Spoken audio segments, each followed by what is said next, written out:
Morning students. देखो chapter 4 में अपन determinants में से बे क्लासेस में पढ़ा था, यानी 4.1 एक्सरसाइज। उसके जो 7 क्वेश्चन थे वो किए थे अपन ने।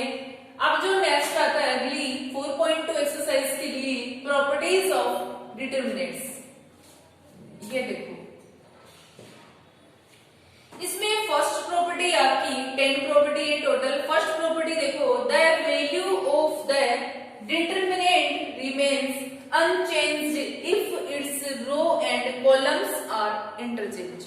कहने का मतलब इसमें यह है कि the value of the determinant यानी डिटरमिनेंट की वैल्यू रिमेन्स अनचेंज्ड, चेंज नहीं होगा, कोई परिवर्तन नहीं होगा। कब? यदि उसमें उसकी row and columns are interchange, यानी रो और कॉलम को क्या कर दिया जाए, चेंज में कर दिया जाए। कहने का मतलब ये है,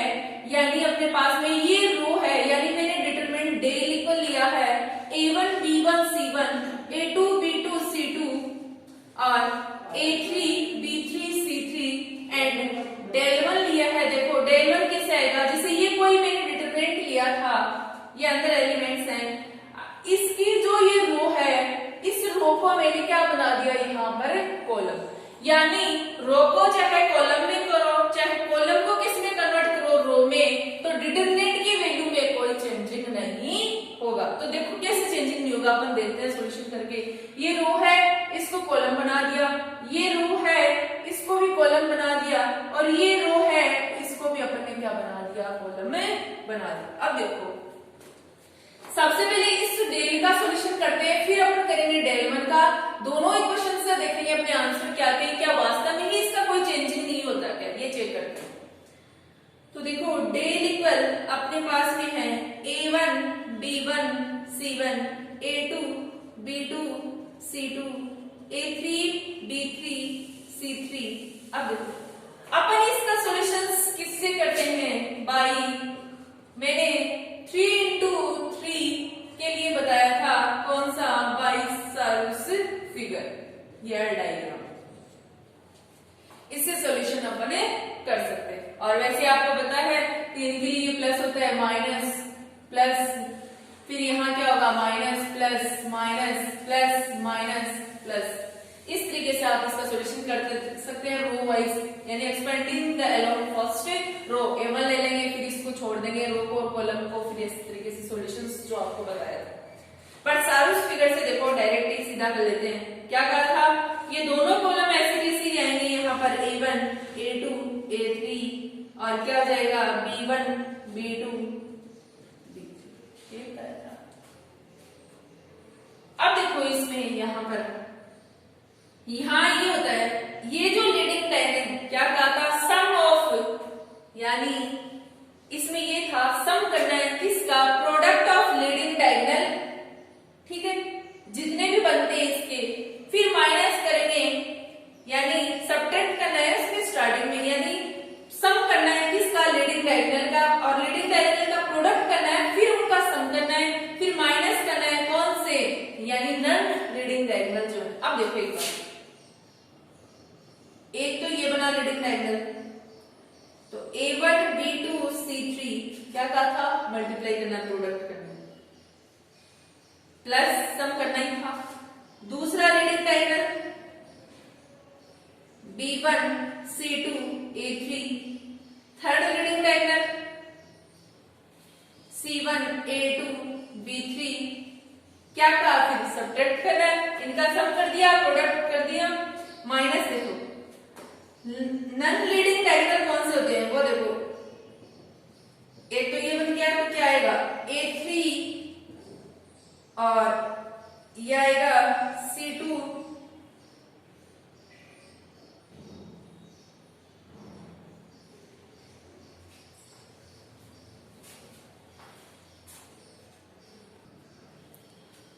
सॉरी यहाँ इसको थोड़ा आगे लिखते हैं, इससे आएगा, देखो एक बार, ये C2 यहां था, तो C2 तो इसमें आ ही चुका है। अब टर्न है अपने पास में इसका, ये तो देखो a3 b2 a1, ठीक है, प्लस दूसरा देखो अपने पास में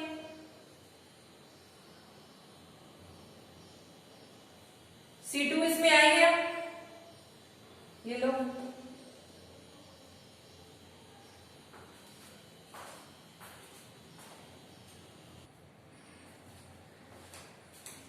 देखो यहां से एक सेकंड थोड़ा सा इसको दूर दूर रख देते हैं। यहां से यहां था A1 और ये था, तो देखो ये C1 था, तो ये इससे गया। अब देखो यहां से तो क्या बनेगा, A3B2 C1, उसके बाद क्या आएगा प्लस B3 C2 A1, उसके बाद क्या आएगा आपका, देखो यहां से C3 A2 B1, ये बनेगा। यानी लीडिंग डायगोनल में ये आ गया, ठीक है, ये आ गया और ये आ गया। नन लीडिंग डायगोनल में यहां से इस तरीके से स्टार्ट होगा, ये आ जाएगा एंडिंग, और इसका ये आ जाएगा और इसका ये आ जाएगा। अब देखो यहां से इसमें आ गया,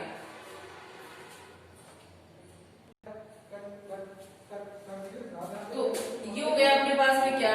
डेल। तो देखो डेल तो ये आया, अब क्या करेंगे डेल वन, तो इसमें देखो डेल वन में देखो डिटरमिनेंट फर्स्ट में A1 A2 A3 पहले से अपन दूर रख लेते हैं, B1 B2 B3 C1 C2 C3,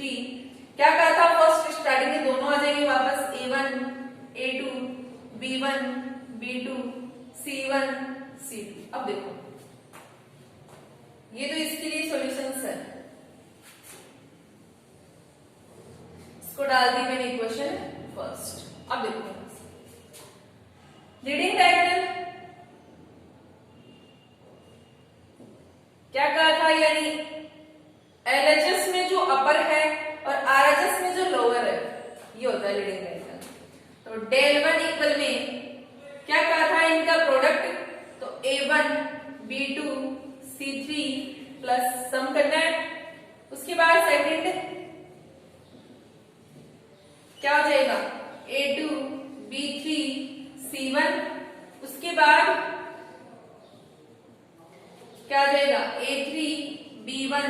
C2। क्या करना होता है अपने को, माइनस, तो देखो यहां से ये आएगा C1 B2 A3 C1 B2 A3 plus यानी C1 B2 A3, उसके बाद ये आएगा C2 B3 A1, तो यहां हो जाएगा C2 B3 A1 प्लस उसके बाद कौन सा आएगा ये वाला, तो इसमें आ जाएगा C3 B1 A2। अब आगे देखो हमारा, अब एक बार आप डेल देखो, डेल वन देखो, डेल में देखो A1 B2 C3 A1 B2 C3, फिर आ रहा है B1 C2 एक बार देखना A1 B2 C3 A1 B2 C3, यहां देखो B1 C2 A3, तो देखो ये रहा B1 C2 A3, ठीक है, और C1 A2 B3, तो C1 A2 B3, फिर उसके बाद यहाँ क्या है माइनस है, उसके बाद यहाँ A3 B2 C1, तो देखो A3 B2 C1, और यहाँ पर है B3 C2 A1, तो ये B3 C2 A1 हो गया प्लस और C3 A2 B1, तो C3 A2 ये रहा और B1, तो यह क्या हो गई इक्वेशन सेकंड। तो अपन क्या करेंगे from equation first and second क्या हो जाएगा डेल इक्वल क्या हो जाएगा डेल वन हो जाएगा, क्या हो जाएगा इसमें डेल इक्वल डेल वन हो जाएगा। तो आपका फर्स्ट प्रॉपर्टी ये है the value of the determinant remains unchanged, यानी डिटरमिनेंट की वैल्यू चेंज नहीं होगी। कब नहीं होगी, अगर रो को किस में कन्वर्ट किया जाता है कॉलम में, या फिर कॉलम को किस में कन्वर्ट किया जाता है रो में, तो उस कंडीशन में इनमें कोई चेंजिंग नहीं होगा। जो फर्स्ट यानी जो डेल है वही आपका सेकंड से आ जाएगा क्या डेल वन, यानी दोनों दोनों क्या होंगे, सेम ही होंगे। सेकंड प्रॉपर्टी देखो अब, और इससे जो देखो सेकंड प्रॉपर्टी है, बट इसमें फर्स्ट प्रॉपर्टी में एक ये जो था पोलरी में, उसमें ये भी आता है कि अपने पास में A ट्रांसपोज इक्वल आपका क्या होता है, यहां से A होता है, ठीक है, इसमें ये रह जाए। तो देखो यहां से इसमें डिटरमिनेंट आएगा, क्योंकि डिटरमिनेंट कर रहे हैं अपन, ठीक है, और A ट्रांसपोज यहां क्या हो जाएगा, इस A square matrix of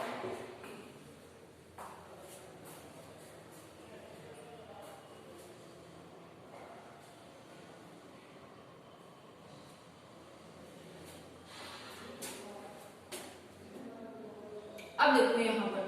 second point है, यानी सेकंड जो प्रॉपर्टी है वो है इफ एनी टू रोज, यानी इफ एनी टू रो और कॉलम्स, टू कॉलम और two row of a determinant are interchange, इनको इंटरचेंज किया जाता है, the sign of determinant change, determinant का साइन क्या हो जाएगा, चेंज हो जाएगा, यानी पॉजिटिव में क्या हो जाएगा, नेगेटिव, नेगेटिव है तो क्या हो जाएगा वो positive, but value remain unchange, value क्या होगी, चेंजिंग नहीं होगी, ओनली फॉर सिंबल क्या होगा, चेंजिंग होगा, साइन चेंजिंग होगा।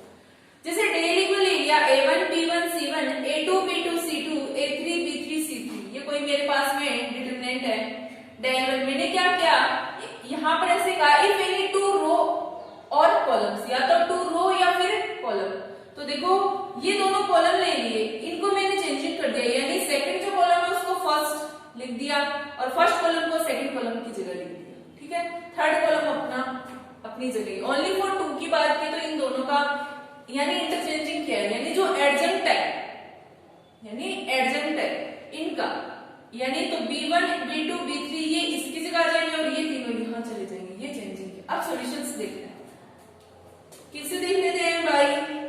सारूस फिगर से। देखो यहां पर del equal A1 B1 C1 A2 B2 C2 A3 B3 C3, ठीक है, दोनों आ जाएंगे, सॉरी A1 A2 A3, यहां आ जाएगा B1 B2 B3, leading diagonal ये बताया था आपको, क्या होगा A1 B2 C3, इनका मल्टीप्लाई सम करेंगे, सेकेंड ये बनेगा B1 C2 A3, थर्ड ये हो जाएगा आपका C1 A2 B3 minus, minus याद है सब्ट्रैक्ट करना है अपने को। नॉन लीडिंग डायगोनल जो है वो देखो वो आपका ये बनेगा, एक तो A3 B2 C1 plus B3 C2 A1 B3 C2 A1 plus C3 A2 B1 C3 A2 B1, ठीक है, ये तो आपका क्या है डेल, और इसको डाल दी मैंने क्वेश्चन फर्स्ट। अब डेल वन देखो, यहां से डेल वन करेंगे तो आपका ये है B1 B2 B3 A1 A2 A3 C1 C2 C3, दोनों को वापस लिखना है, दोनों कॉलम को B1 B2 B3 A1 A2 A3, तो देखो यहां से डेल वन फाइंड कर रहे हैं, तो लीडिंग डायगोनल आपका ये है, तो इनका प्रोडक्ट B1 A2 C3 हो जाएगा, प्लस इनका प्रोडक्ट A1 C2 B3 हो जाएगा, प्लस C1 B2 A3 हो जाएगा, प्लस नॉन लीडिंग डायगोनल ये है, सॉरी हाँ ये कंप्लीट हो गया, माइनस ये बन जाएगा B3A2C1 प्लस ये हो जाएगा A3C2 और B1 हो जाएगा प्लस और ये हो जाएगा C3B2A1। अब एक बार देखना इन दोनों की कंपैरिजन में, यहां रहा है A1B2C3, तो देखो A1B2C3 A1C2B3 है, जबकि यहां है A1B2 है, तो इसमें देखो शायद इसमें मिल जाए आपको, तो A1B2C3 उसमें आ रहा है, ठीक है। तो देखो इधर ये तो क्या है पॉजिटिव, आपको पता है, इसके पहले प्लस का सिंबल ये, बट ये अंदर जाएगा उसको क्या कर देगा माइनस, तो देखो मैं क्या करती हूँ उस पूरी में क्या कर लेती हूँ माइनस कॉमन ले लेती हूँ, ठीक है। तो माइनस कॉमन लूंगी यानी इस पूरे पार्ट में और इस पूरे पार्ट में, तो ये पार्ट तो क्या आ जाएंगे पहले, ये तो क्या हो जाएंगे कंप्लीट, यानी ये आपको पता है नेगेटिव है तो टोटल क्या हो जाएंगे पॉजिटिव, तो मैंने लिख लिया B3A2C1 plus A3C2B1 plus C3B2A1, इन तीनों को लिख लिया मैंने इनका सम, माइनस ये क्या हो जाएंगे नेगेटिव, तो देखो ये हो गया B1A2C3 plus A1C2B3 plus C1B2A3,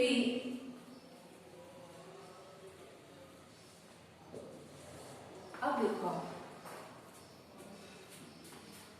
minus बाहर मैंने पूरे ब्रैकेट के बाहर लिया तो माइनस लगा दिया मैंने बाहर, अब देखो इसके माइनस लग जाएगा तो देखो ये मैच हो जाएगा, इसके माइनस आएगा तो अगला आ जाएगा, इसके माइनस आएगा तो अगला पार्ट आ जाएगा, ठीक है। और ये आपके क्या है पॉजिटिव है, तो देखो ये बाहर माइनस है और ये माइनस यहाँ आएगा तो माइनस माइनस क्या हो जाएगा प्लस, और इनको क्या कर देगा पॉजिटिव। अब आप कंपेरिजन करो, ये क्या है डेल वन है, from equation first and second, first and second में देखो यहाँ डेल की वैल्यू ये है, वहां डेल वन की वो है, देखो वैल्यू सेम है ये आपकी, यहाँ रहा है A1B2C3, तो देखो A1B2C3, यहाँ रहा है B1C2A3, तो देखो B1C2A3, और यहाँ रहा है C1A2B3, तो C1A2B3, माइनस माइनस हो गया, यहाँ रहा है A3B2C1, तो देखो A3B2C1, और ये है B3C2A1, तो B3C2A1, और ये है C3A2B1, तो C3A2B1, तो देखो दोनों सेम है, सिर्फ फर्क कितना है, डेल इक्वल आपका क्या आ जाएगा, ये माइनस यहाँ लग सकता है आपका, तो यहाँ से ये माइनस हटाएगा, मैं इसके लगा दूंगी तो क्या हो जाएगा माइनस के डेल। और मैंने आपको प्रॉपर्टी में यही बताया था, इफ एनी टू रो और columns of determinant are interchange, अगर उनके दो कॉलम्स को या फिर रो को इंटरचेंजिंग किया जाता है, जो एडजंक्ट है पास वाले, यानी तो अपने पास में ये एडजंक्ट हो गए, एक तरीके से आसन हो गए एक दूसरे के, यानी एडजंक्ट हो गए, अगर इन दोनों को इंटरचेंजिंग किया जाता है, यानी इनका यानी अपने पास में इनकी जगह यानी स्थान एक्सचेंज किया जाता है, ये यहाँ आ जाएंगे और ये यहाँ आ जाएंगे, इस कंडीशन में the sign of determinant change, sign है वो सिर्फ चेंज होगा, यानी माइनस आ जाएगा, यानी माइनस है तो आ गया अपने पास में, प्लस है तो माइनस आ जाएगा, अपोजिट हो जाएगा, कहने का मतलब ये है, बट वैल्यू रिमेन्स अनचेंज, देख सकते हो आप वैल्यू में कोई चेंजिंग नहीं पार्ट हुई है, सिर्फ किसका सिंबल है यहाँ पर माइनस का है, ओके।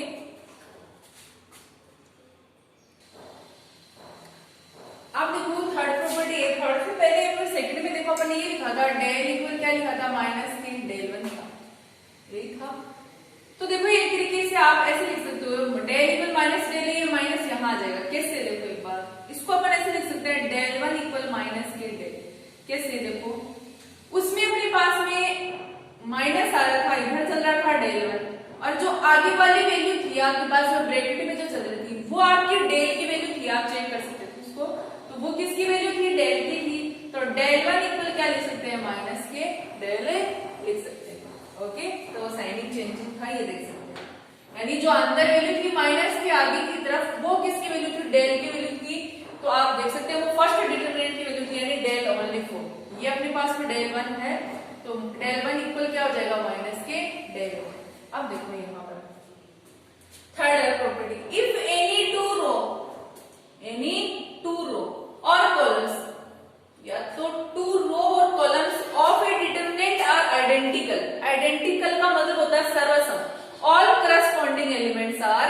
सेम, यानी उनके दो रो के या फिर दो कॉलम के ऑल करस्पॉन्डिंग एलिमेंट्स आर क्या है अपने पास में सेम है, इस कंडीशन में देखो then value of determinant is zero. तो थर्ड प्रॉपर्टी में उस डिटरमिनेंट की वैल्यू क्या होती है अपने पास में जीरो। जैसे देखो ये रो और ये रो, देखो ये रो और ये रो दोनों क्या है सेम है, मैंने यही कहा था पहले, मैंने कंपैरिजन कर दिया किससे, रो से। और थर्ड रो में डिफरेंट है, इस कंडीशन में देखो सारे फिगर से इसका आंसर देखना एक बार, ए बी सी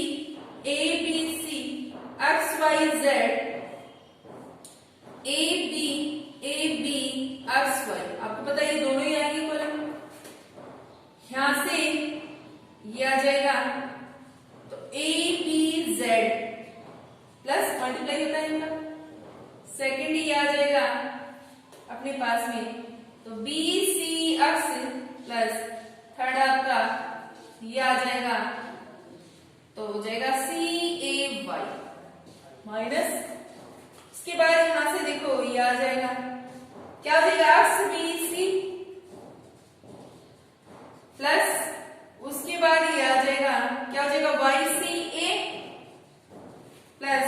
उसके बाद क्या आ जाएगा आपके पास में ये जेड ए बी, देखो a b Z plus b C x plus c a y minus x b C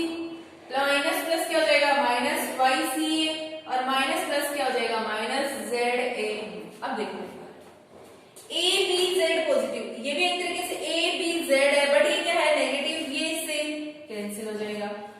B C x ये पॉजिटिव है, देखो बी सी एक्स ये क्या है नेगेटिव, ये इससे कैंसिल, सी वाई पॉजिटिव है, ये सी ए वाई ये क्या है नेगेटिव, ये कट जाएगा इक्वल जीरो। आपको मैंने ये बताया था अगर उसकी two row determinant are identical यानी सर्वसम हो, यानी कहने का मतलब ऑल करस्पॉन्डिंग एलिमेंट्स आर क्या हो, उन दोनों रो के क्या हो करस्पॉन्डिंग जो एलिमेंट्स हैं वो क्या हो सेम हो, तो देख लो एबीसी सेम है, इस कंडीशन में डिटरमिनेंट की वैल्यू क्या होती है जीरो। अब कॉलम को सेम किया मैंने तो देखो ये और इस कॉलम को कर दिया मैंने सेम, इसे कोई सा भी कर सकते हैं, इसको और इसको सेम कर दिया, इस कंडीशन में देखो आप एक बार X A X Y B Y Z C Z X A Y B Z C. अब इसका सॉल्यूशन तो आपका ये आएगा तो यहां बन जाएगा एक्स बी जेड प्लस फिर क्या बनेगा ए वाई जेड, इसके बाद एक्स वाई सी माइनस, यहां से देखो इसमें ये आएगा जेड बी एक्स, ठीक है, उसके बाद सेकेंड ये आ जाएगा सी वाई एक्स और उसके बाद ये आ जाएगा जेड वाई ए। तो देखो यहां से सॉल्यूशंस करेंगे तो आपका चल रहा है X B Z plus A Y Z plus X Y C minus यू जाएगा माइनस की Z B X minus plus minus C Y X minus plus minus Z Y A. देखो एक्स बी जेड पॉजिटिव है और x B Z negative है, ये cancel हो जाएगा, ए वाई जेड पॉजिटिव है ये नेगेटिव है और एक्स वाई सी ये पॉजिटिव और ये नेगेटिव, इक्वल क्या हो जाएगा आपका जीरो। तो आपको ध्यान ये रखना है प्रॉपर्टी में कि अगर कोई दो रो या फिर दो कॉलम आपके पास में सेम है, कहने का मतलब ये है ऑल करस्पॉन्डिंग एलिमेंट्स आर उनके क्या है सेम है, तो उस कंडीशन में then value of determinant is zero, यानी डिटरमिनेंट की वैल्यू क्या होगी अपने पास में जीरो होगी। तो ये प्रॉपर्टी आप ध्यान रखेंगे और आपके पास में क्वेश्चन ऐसे आएगा डायरेक्ट, जैसे मान लो सेम हो, ये अपन बना भी सकते हैं उस क्वेश्चन में सेम, अगर सेम होते हैं अपन डायरेक्ट आंसर क्या लिख सकते हैं जीरो लिख सकते हैं, यानी विदाउट एक्सपेंशन आ जाए आपके पास में बिना विस्तार करके, यानी इस तरीके से विस्तार नहीं करके अपने को डायरेक्ट ही बताना हो इसका सॉल्यूशन कितना हो, तो अपने को डायरेक्ट क्या पता चल जाएगा वहां से उसका आंसर क्या है जीरो। नेक्स्ट अपन कल देखेंगे, ओके।